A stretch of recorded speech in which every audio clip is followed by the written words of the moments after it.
As I speak to organizations and work with leaders all around the country, I'm noticing something that's really bothering me.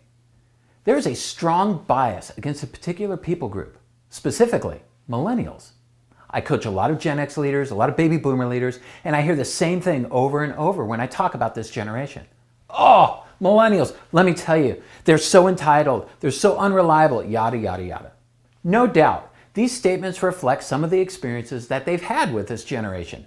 But is it possible that what they've seen and read in the media has influenced how they view this generation? Now, while many people may debate bias in the media, I think we can all agree that there is an agenda in the media. There's an agenda in any communication we have. I mean, I've got an agenda for this post. There's no conspiracy here. It is what it is. And what we see and read in the media has a heavy agenda for getting you to click on the headline or the link or the video or the like button or the follow button or whatever. The media or the person creating the content wants you to read their stuff so that they can monetize it. We see the effects of this. I mean, it's known as clickbait, right? I mean, the headline is so outlandish that you just have to click on it. And oftentimes that headline has very little to do with what's actually written in the article itself.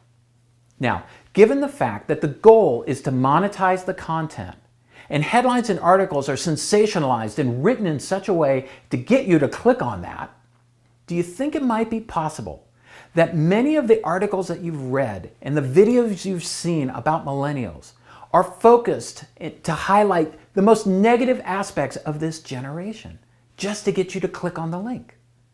Do you think it might be possible that much of the information that you've received is one-sided and might be affecting the lens with which you look at millennials?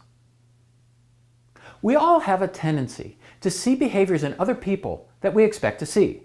For example, you read a number of articles about millennials and how unreliable they are and how they can't seem to show up to work on time. You have programmed your mind with an expectation that follows what you have read. So you hire a millennial and everything's going well until the first time that they show up late, which then confirms in your mind, that article was right. They really are unreliable. It doesn't matter that there was a massive accident on the freeway that caused them to be late. You just see it as confirmation. You expect an unreliable behavior, so that's what you see. It's what you've been exposed to. You don't see very many positive articles written on the internet about millennials. You mostly see negative ones, so they must be true.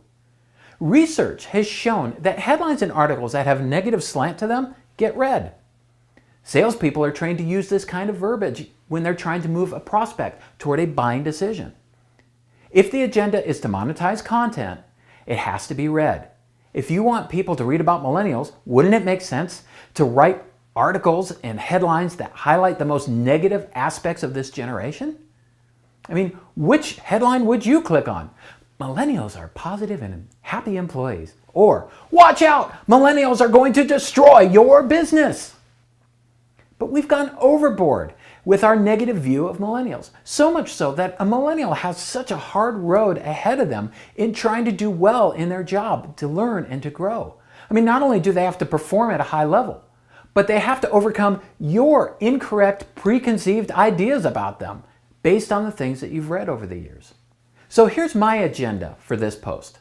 As older leaders who should know better, we should hold ourselves to a higher standard and stop dishonoring this entire generation with the words that we say.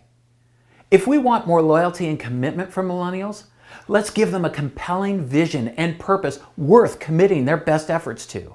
Let's inspire them to take risks and be there to help them back up when they fail. Let's respect them for the skills that they bring and value their opinions and their ideas. Look for the best in your young workers and you will see it. Communicate your expectations for them and then resource them. Give them the resources to be able to meet those expectations. And finally, be the kind of leader for them that you would want to follow.